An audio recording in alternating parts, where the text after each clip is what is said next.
Hi అండి, అందరికీ నమస్కారం. నేను మీ Venugopal Reddy from Josh innovations private limited, Josh institute of foreign languages, ఎడి9 కెరీర్ గైడెన్స్ సంయుక్తంగా విద్యార్థుల కోసం అనేటువంటి వందలాది వీడియోస్ మనం రూపొందిస్తున్నాం. ఈరోజు అత్యంత కాంప్లెక్స్ సబ్జెక్ట్ని మనం డీకోడ్ చేద్దాం. ఇదేంటి అంటే, లాస్ట్ ఇయర్ కూడా మనం ఒక వీడియో చేసుకున్నాము, కానీ పర్సెప్షన్స్లో చాలా చేంజెస్ వచ్చాయి. సిఎస్సి వర్సెస్ సిఎస్ఎం ఆర్ దీన్నే సిఎస్సి ఏఎంఎల్ అంటాం. ఈ రెండింటి మధ్య తీవ్రమైనటువంటి సంఘర్షణ నిలుపుకుంది. యాక్చువల్గా ఇవి అన్నాతమ్ముళ్ళు లాంటి బ్రాంచెసే అయినప్పటికీ పేరెంట్స్ రెండు వర్గాలుగా విడిపోయి సిఎస్సి జిందాబాద్ అని కొంతమంది అంటే, సిఎస్సి ఏఎంఎల్ జిందాబాద్ అని మరి కొంతమంది అంటూ ఉన్నారు. ఏది నిజం? టెక్నికల్గా ఇందులో వాస్తవం ఎంత అనేది చూసినప్పుడు ఫస్ట్ పేరెంట్స్ ఏమనుకుంటున్నారో చెప్పి దాని తర్వాత మీకు ఈ అపోహలను క్లియర్ చేసే ప్రయత్నం చేస్తాను. దీన్ని కోర్ సిఎస్సి అని కూడా అంటారు. దీన్నే జనరల్ సిఎస్సి అని కూడా అంటారు. మేము చిన్నప్పటి నుంచి ఉన్నటువంటి బ్రాంచ్ ఇది, అంటే ఓల్డ్. దీనికి జైకొట్టే పేరెంట్స్ ఏమంటారంటే, ఓల్డ్ ఈజ్ గోల్డ్. ఇది వాళ్ళ మాట. ఎప్పటి నుంచో ఉంది, ఇది ఎప్పటికీ ఉంటుంది. కాబట్టి సిఎస్సి జిందాబాద్. ఇది ఒక పాయింట్. పాయింట్ నెంబర్ 2లో యూజీ లెవెల్లో, అండర్ గ్రాడ్యుయేషన్ లెవెల్లో స్పెషలైజేషన్స్ తీసుకుంటే లైఫ్ నేరో అయిపోతుంది.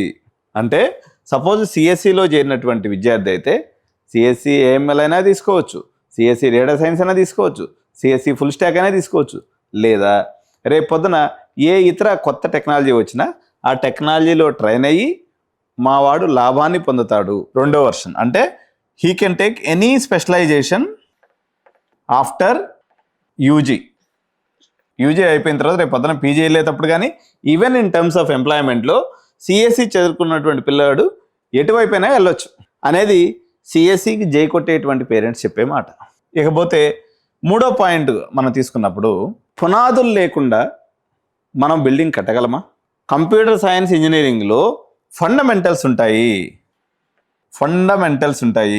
ఎవరైతే ఫండమెంటల్స్ స్ట్రాంగ్గా ఉంటారో వాళ్ళు విజయ తీరాలకి చేరగలరు అనే మూడో పాయింట్ని సిఎస్సి మంచిది అని చెప్పేటువంటి పేరెంట్స్ చెప్తూ ఉంటారు. ఇంకా అనేక పాయింట్స్ సిఎస్సి వైపు నుంచి మనం డిస్కస్ చేద్దాం ఈరోజు. 4th పాయింట్లో అబ్రాడ్కి వెళ్ళాలనుకున్నటువంటి పేరెంట్స్ ఎవరైతే ఉంటారో, అబ్రాడ్ అంటే రేపొద్దున సిఎస్సి తీసుకొని రేపొద్దున పీజీకి అమెరికాకి వెళ్ళేటప్పుడు ఏ బ్రాంచ్ అయినా సెలెక్ట్ చేసుకోవచ్చు. అంటే data science, AML, IoT, full stack, cloud, ఇట్లా దేనికైనా వెళ్ళిపోవచ్చు కదా.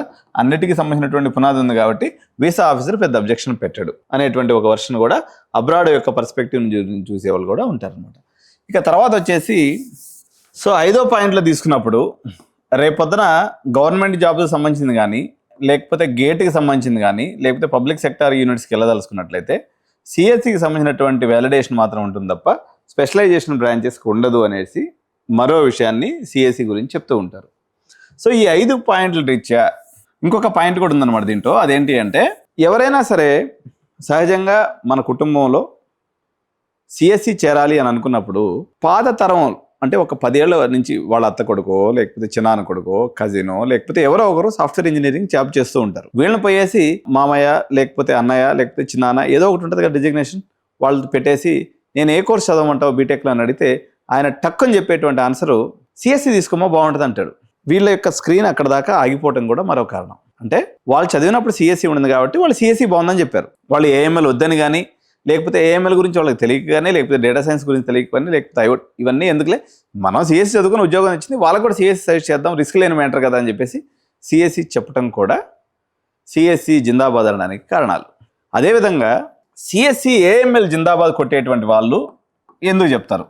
ఫస్ట్ పబ్లిక్ పర్సెప్షన్ చెప్దాము, తర్వాత కన్క్లూజన్ నేను చెప్తాను. ఏది తీసుకోవచ్చు, ఏది తీసుకోకూడదు అనేది నేను తప్పకుండా వీడియో చివరి వరకు చూస్తే మీకు అర్థమవుతుంది. సిఎస్సి ఏఎంఎల్ చెప్పేటువంటి వాళ్ళు, వీళ్ళు మనుషుల్లో, పబ్లిక్లో పర్సెప్షన్ మెకానిజం అనేటువంటిది ఉంటుంది అనమాట. అది పాలిటిక్స్లో కానీ, చదువులో కానీ వర్తిస్తుంది.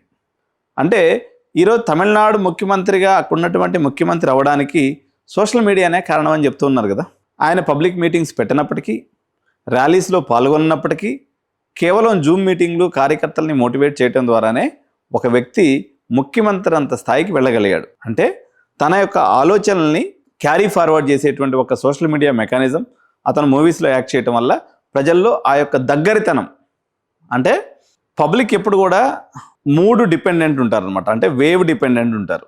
ఈరోజు ఆంధ్రప్రదేశ్లో కానీ అక్కడక్కడ వదిన సార్లని ఆ సార్లని ఆడవాళ్ళు చేసుకుంటుంటారు కదా పండుగలు. వదిన సార్ అయినా కానీ ఇంకోటి అయినా కానీ ఎవరు డిక్లేర్ చేయరు, అంటే వీటికి ఏది మెకానిజం ఉండదు. కాకపోతే అట్లా వేవ్ లాగా వస్తుంది. ఇప్పుడు ఏమైపోయిందంటే భారతదేశంలో కానీ ప్రపంచంలో కానీ మీడియాలో కానీ ఎవరు మాట్లాడినా ఈ ఏఎంఎల్ అనేటువంటి ఒక వేవ్, ఆర్టిఫిషియల్ ఇంటెలిజెన్స్ ఉద్యోగాలు తీసేస్తుందని, ఆర్టిఫిషియల్ ఇంటెలిజెన్స్ వల్ల ప్రపంచం సర్వ నాశనం కాబోతుందని కొందరు, ఆర్టిఫిషియల్ ఇంటెలిజెన్స్ కొత్త కొత్త పుంతలు దొక్కుతుందని, కొత్త ఉద్యోగాలు వస్తాయని, దీనివల్ల లక్షలాది మందికి అంటే కొత్త రోల్స్ వస్తాయని నమ్మేటువంటి వాళ్ళు, అంటే ఏదో ఒక రకంగా ఆర్టిఫిషియల్ ఇంటెలిజెన్స్ అనేటువంటి పేరుని మీరు సామాన్యుల దగ్గర నుంచి పెద్దవాళ్ళ దాకా వింటూ వచ్చారు. అంటే వాళ్ళ మైండ్లో ఆ పేరు రిజిస్టర్ అయిపోయింది. ఇప్పుడు హైదరాబాద్కి కొత్తగా ఒక పర్సన్ వచ్చింది అనుకుందాం, కరీంనగర్ నుంచో, ఆదిలాబాద్ నుంచో, నెల్లూరు నుంచో, ఒంగోలు నుంచో. సహజంగా బిర్యానీ తినాలి అనిపిస్తే ఎక్కడికి పోతారు? ఆబ్వియస్గా సెకండ్ థాట్ లేకుండా ప్యారడైజ్కి పోతారు. ఎందుకు అంటే గత 50 సంవత్సరాల నుంచి హైదరాబాద్ బిర్యానీకి వాళ్ళు బ్రాండ్ అంబాసిడర్ లాగా అలా ఫిక్స్ అయిపోయింది. అంటే ప్యారడైజ్ బిర్యానీ సూపర్గా ఉంటుందని కాదు, ఇంకోటి చేసే బిర్యానీ బ్యాడ్గా ఉంటుందని కాదు, వాని పక్కనే సూపర్ డూపర్ బిర్యానీ పెట్టుకొని సొంతగా మాస్టర్ చేసుకుని ఇంట్లో చేసుకుని వచ్చి పెట్టినా వాడిని పబ్లిక్ నమ్మరు. ఎందుకు? వాళ్ళు వేవ్ని, పర్సెప్షన్ని నమ్ముతారు కాబట్టి. అదేవిధంగా ఏఐ అనే పేరు ఈరోజు ప్రజల్లో, విద్యార్థుల్లో, తల్లిదండ్రుల్లో మంచిగానో చెడుగానో బాగా రిజిస్టర్ అయిపోయింది అనమాట. ఏదైనా సరే ఓటు గుద్దేటప్పుడు మనం ఓట్లు వేస్తాం కదా రాజకీయ నాయకులకి, వాడు మంచి చెడు గురించి సంబంధం లేదు, వాళ్ళు మంచి వాళ్ళ చెడు వాళ్ళ అని సంబంధం లేదు. వాడి మైండ్లో వాడి యొక్క పిక్చర్ మన మైండ్లో కానీ రిజిస్టర్ అయి ఉంటే టక్కన వాడి మీద గుద్దేసి వచ్చేస్తాం. అట్లా కూనికారు నా కొడుకులు కూడా చాలామంది రాజకీయ నాయకులు అయిపోతూ ఉంటారు. ఇప్పుడు ఏఐ అనేది మీ దృష్టిలో మీ మైండ్లో రిజిస్టర్ అయినటువంటి ఒక ఆబ్జెక్ట్. మీరు ఒక 10 లక్షలు డొనేషన్ కట్టాలనుకున్నారు, నేరుగా పోతారు, మీరు ఆ యొక్క పోలింగ్ బూత్లో బటన్ గుద్దినట్టుగా ఏ కావాలండి అంటారు, వాడు చెప్తాడు 5 లక్షలు 10 లక్షలు డొనేషన్ చెప్తారు, సపోర్ట్ కాకుండా కట్టేసి వచ్చేస్తారు. అంటే దీనికి ఒక రకమైనటువంటి క్లారిఫికేషన్ మీ దగ్గర లేదు, కానీ ఒక పర్సెప్షన్ అనేది క్రియేట్ అయింది కాబట్టి అటువైపు వెళ్తారు. మరికొంతమంది ఆర్గ్యుమెంట్ ఏంటంటే వీళ్ళంతా intelligent parents, smart parents, AI వల్ల 10 ఉద్యోగాలు ఉన్నటువంటి చోట ఒక్కరే పనిచేయచ్చు, ఈ ఒక్కడికి ఎక్కువ శాలరీ వస్తుంది. 9 మంది ఉద్యోగాలు పోతాయి, 9 మందికి ఉద్యోగాలు పోతాయి, జాబ్స్ లాస్ అవుతుంది, లేదా శాలరీ ఇంక్రిమెంట్స్ ఉండు, శాలరీ తగ్గిపోతుంది. ఈ 9 మంది విషయంలో ఈ ఒక్కడికి మాత్రం విపరీతంగా శాలరీ ఉంటుంది, అన్ని ఫెసిలిటీస్ ఉంటాయి, విపరీతంగా ఇంక్రిమెంట్స్ కూడా ఉంటాయి. ఎందుకు? వీడు ఒక్కడు ఈ 10 మంది యొక్క మ్యాన్ పవర్ని రిప్లేస్ చేసి తెలివి కలిగి ఉన్నాడు కాబట్టి యూజింగ్ ఆర్టిఫిషియల్ ఇంటెలిజెన్స్ వీనికి ఎక్కువ శాలరీ అనేది వస్తుంది. పబ్లిక్ ఏమనుకుంటున్నారంటే, సపోజ్ ఎగ్జాంపుల్ వీనికి ఒక 5 లక్షల ప్యాకేజ్ ఉందనుకుందాం యావరేజ్న, ఏది ఈ 9 మందికి, వీని ఒక్కడికే 50 లక్షల ప్యాకేజ్ ఇస్తుంది కంపెనీ. ఎందుకు? 50 లక్షలు 30 లక్షలు ఇస్తుంది, ఎందుకంటే వీళ్ళని రీప్లేస్ చేసిన ద్వారా వాడికి కాస్ట్ కటింగ్ అనేది అవుతుంది, వాడికి పని తొందరగా అవుతుంది. చేర్చేటువంటి ప్రతి పేరెంట్ ఏమనుకుంటున్నారంటే ఈ 9 మందిలో మావాడు ఉండవచ్చు అనేటువంటి భావన లేదు వాళ్ళకి. వాళ్ళందరూ ఏమనుకుంటున్నారు, మావాడు ఈ 9 మందిని ఎస్కేప్ కొట్టి నేరుగా మావాడు వచ్చి ఇక్కడ ల్యాండ్ అవుతారని అనుకుంటున్నారు మీరు. అంటే దీన్ని ఆప్టిమిస్టిక్ మెకానిజం అంటారు. ప్రపంచం సునామీ వచ్చి కొట్టుకుపోయినా నాకు మాత్రం ఏం కాదు అని మైండ్ సెట్ ఉన్నటువంటి పేరెంట్స్ అందరూ ఆర్టిఫిషియల్ ఇంటెలిజెన్స్ వైపుకి మొగ్గు చూపుతున్నటువంటి పరిస్థితి. సో ఇప్పటివరకు నేను చెప్పినటువంటి వీడియోలో పేరెంట్స్ ఏమనుకుంటున్నారు సిఎస్సి చేరడానికి కారణాలని, ఏఎంఎల్ చేరేటువంటి పేరెంట్స్ ఏమనుకుంటున్నారనే కారణాలను నేను మీకు వివరించాను. కానీ వాస్తవం ఏంటి? So what is the real fact at this time? What is going to happen to both CSC parents as well as for AML parents in the కొన్ని మిత్స్ ఏదైతే మీరు ఉంటాయో అవన్నీ తీసేసి నిజాలు మీకు చెప్పేస్తాను. తర్వాత ఇన్ఫర్మేషన్ అనేది మీకు నచ్చినట్టుగా మీరు తీసుకోండి. రియాలిటీ ఏంటి? సిఎస్సి పడిపోయింది అనేది నిజం. అంటే సిఎస్సిలో జాబ్స్ తక్కువైనాయి. ఎంత తక్కువైనాయి? దాదాపు ఒక 100లో 30% మాత్రమే వస్తున్నాయి. అంటే 70% మార్కెట్ క్రాష్ అయింది. ఇది నిజం. ఈ మార్కెట్ క్రాష్ అయినటువంటి ఎఫెక్ట్ సిఎస్సి మీద ఎంత ఉంటుందో సిఎస్సి ఏఎంఎల్ మీద కూడా అంతే ఉంటుంది. కారణం ఏంటి అంటే, మీరు ఒక ఫ్రెషర్గా కంపెనీలోకి ఏ రోల్స్కి, అంటే మీరు ఒక నార్మల్ కాలేజీలో చేరింది అనుకుందాం, for example CMR set engineering కాలేజీలో మీరు సిఎస్సి జరిగినారు, ఎంతో డబ్బులు కట్టారు, మీరు సీట్ తీసుకున్నారు, లేకపోతే కౌన్సిలింగ్లో మీ సీట్ వచ్చింది, జాయిన్ అయిపోతున్నారు. ఇంకొక పర్సన్ వచ్చేసి సిఎస్సి ఏఎంఎల్ జరిగింది. వీళ్ళిద్దరూ ఈక్వల్లీ టాలెంటెడ్ అనుకుందాం. అంటే వీళ్ళిద్దరు ఒకరు ఎక్కువ కాదు ఒకరు తక్కువ కాదు, ఈక్వల్లీ టాలెంటెడ్ అనుకుందాం. సిఎస్సి వాడికి ఎంతైతే ప్యాకేజ్ వచ్చే అవకాశం ఉందో సిఎస్సి ఏఎంఎల్కి కూడా అంతే ఉంది. 1% కూడా ఎక్స్ట్రా లేదు. 1% కూడా ఏఎంఎల్కి ఎక్స్ట్రా ఉద్యోగం వచ్చి సిఎస్సి వాడికి తక్కువ ప్యాకేజ్ వచ్చేటువంటి ముచ్చట అసలు లేనే లేదు. ఇది ఒక మిత్. ఇది పాయింట్ నెంబర్ 1. రెండోది వచ్చేసి సిఎస్సి చదివితే నార్మల్ జాబ్స్ వస్తాయి, అంటే తక్కువ ప్యాకేజ్ జాబ్స్. ఏఎంఎల్ చదివితే మాత్రం గ్యారంటీగా జాబ్ వస్తుంది.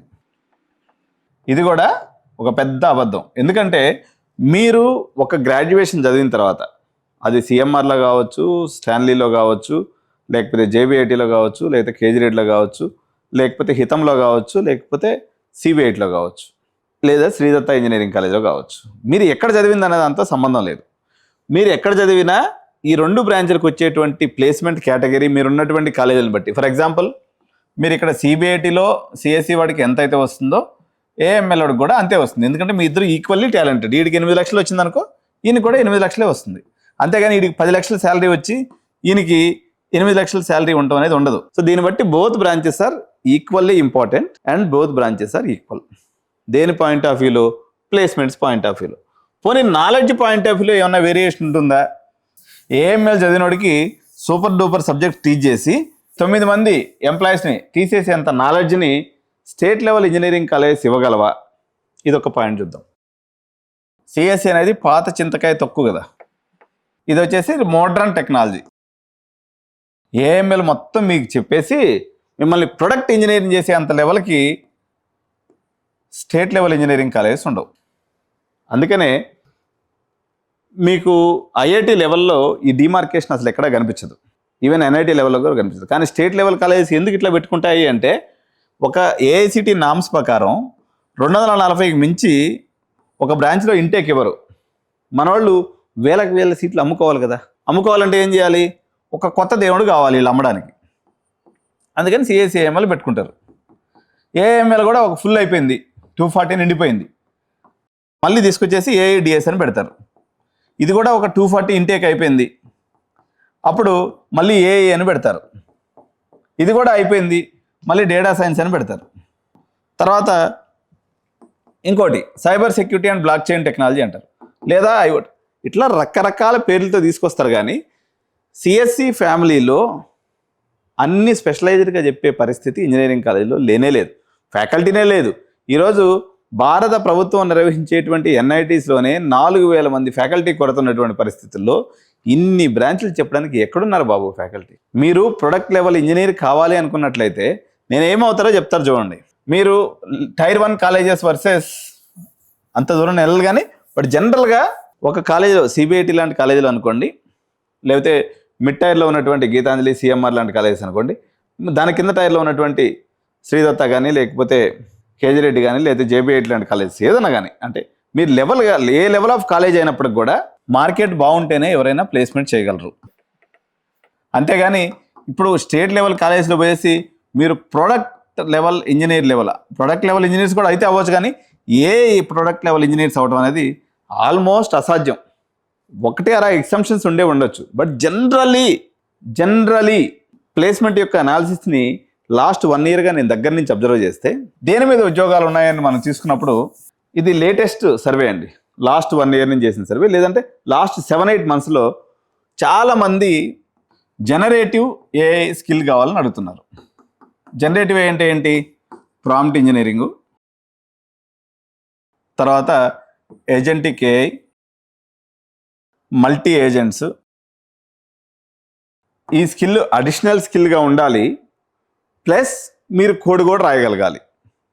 ఈ 2 స్కిల్స్ ఉన్నటువంటి వాళ్ళకి కొంత మేరకు డిమాండ్ ఉన్నట్టుగా కనిపిస్తుంది. బట్ జనరల్గా ఇది ఫ్రెషర్స్ హైరింగ్లో అంత పెద్ద మార్క్గా ఏం కనిపిస్తలేదు. ఫ్రెషర్స్ హైరింగ్ ఇప్పటికి కూడా యాప్టిట్యూడ్, రీజనింగ్ వర్షన్స్ ఉన్నాయి, బట్ వీటిని కూడా అడిషనల్ స్కిల్గా అడుగుతూ ఉన్నారు. అంతేగాని నీకు neural networks, supervised learning, unsupervised learning ఉన్నటువంటి వాళ్ళకి మేము జాబ్స్ ఇస్తాము, మేము C++ జావా నేర్చుకున్నటువంటి వాళ్ళకి ఇవ్వము, ఇలాంటిది ఏమీ లేదండి. కంపెనీస్ ఏంటంటే వాళ్ళకి ఇంజనీరింగ్ యాప్టిట్యూడ్, లాజికల్ స్కిల్స్ ఉన్నాయా లేదా చూసుకుంటున్నారు. వీళ్ళకి సిఎస్సికి సంబంధించి ఎంతో కొంత చేసినటువంటి పిల్లలు ఉంటే వాళ్ళని తీసుకుంటున్నారు తప్ప స్పెసిఫిక్గా ఏఎంఎల్ కావాలి అని స్టేట్ లెవెల్లో ఉన్నటువంటి టైర్ 1, టైర్ 2, టైర్ 3 కాలేజ్కి వచ్చే ఏ కంపెనీస్ కూడా అడగటం లేదు. ఇది అబద్ధము. సో మీ పర్సెప్షన్ అనేది సిఎస్సి అయినా సిఎస్సి ఏఎంఎల్ అయినా మంచి కాలేజ్ చూసుకోండి. మంచి కాలేజ్ అంటే ఏందని మీనింగు? మంచి ఇన్ఫ్రాస్ట్రక్చర్, గుడ్ ఇన్ఫ్రాస్ట్రక్చర్, మంచి శాలరీస్ ఇస్తున్నారా లేదా ఫ్యాకల్టీకి, ప్లేస్మెంట్ అండ్ ట్రైనింగ్ డివిజన్ బలంగా ఉందా లేదా, అండ్ ఇది ప్రోగ్రెసివ్ కాలేజా కాదా. ఉదాహరణకి ప్రోగ్రెసివ్ కాలేజ్ అంటే ఏంటంటే అండి, ఇప్పుడు వేణుగోపాల్ రెడ్డి అనే నేను యూట్యూబర్గా ఉన్నాను. బాగా పైసలు ఎక్కువై కొవ్వెక్కి ఇంట్లో కూర్చున్నాను అనుకోండి. ఛానల్ ఎంత పెద్ద అయితే మాత్రం ఉపయోగమే ఉంది? ఓనర్ యొక్క ఫ్లేవర్ లేకుండా ఏ ఆర్గనైజేషన్ నడవదు. చాలామంది ఇన్వెస్ట్ చేసేసారు, వచ్చేసినాయి, వాళ్ళ పైసలు వచ్చేసినాయి. మమ అనిపించడానికి కాలేజీ నడిపించే వాళ్ళు 50-60% ఇంజనీరింగ్ కాలేజీల వాళ్ళు ఉన్నారు. కానీ ఒక 40 మెంబర్స్ ఇంజనీరింగ్ కాలేజ్ ప్రతిరోజు కాలేజీకి వస్తారు, పిల్లలు బాగోగులు చూసుకుంటారు. దాంట్లో ఎప్పుడైనా ఓనర్, మీ చిన్న కుటుంబంలో మీరు ఒక ఇల్లాలుగా మీరు ఆలోచించండి. మీరు చేసేటువంటి సంసారానికి ఒక పని మనిషి ఇల్లు చక్కబెట్టడానికి వేరియేషన్ ఉంటుందా లేదా? అంటే పని మనిషిని కావాలంటే మీరు పెట్టుకోవచ్చు, కానీ మీ ప్లేస్ మొత్తాన్ని వాళ్ళు రీప్లేస్ చేయగలరా? అదే ఉప్పు కారం వేస్తారు, అదే వేస్తారు, కానీ అమ్మ చేసిన వంట అమ్మ చేతి వంటలాగే ఉంటుంది, పని మనిషిని చేసిన వంట పని మనిషిలాగే ఉంటుంది. అంటే పొద్దున్న లేసి ఇంజనీరింగ్ కాలేజీకి వచ్చి కూర్చొని వాళ్ళ కుటుంబం బిజినెస్గా దాన్ని పెట్టుకొని దాంట్లో మంచి చెడు రావడం ద్వారా పిల్లల దగ్గర మంచి ఫీడ్బ్యాక్ తీసుకున్న దగ్గర బిజినెస్ చేయాలి అని అనుకునేటువంటి వాళ్ళు ఉంటారు.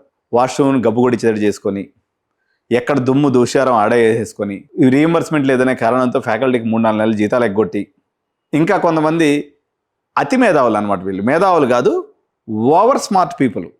వీళ్ళు ఏం చేస్తారంటే హై శాలరీడ్ పీపుల్ అందరినీ పీకేసి 35,000 ఇస్తాం. 35,000 అంటే ఎంత? సంవత్సరానికి ఎంత? ఖర్చులు ఎంత?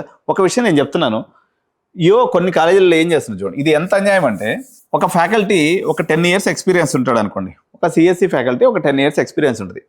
35,000 ఆడికి జీతం ఇస్తే ఆడికి ఇంటి కిరాయి ఏం కట్టాలి, ఆడ పిల్లలకి ఫీజులు ఏం కట్టుకోవాలి, వాడు మెయింటెనెన్స్ ఏం చేసుకోవాలి, వాడు ఎట్ట బతకాలి?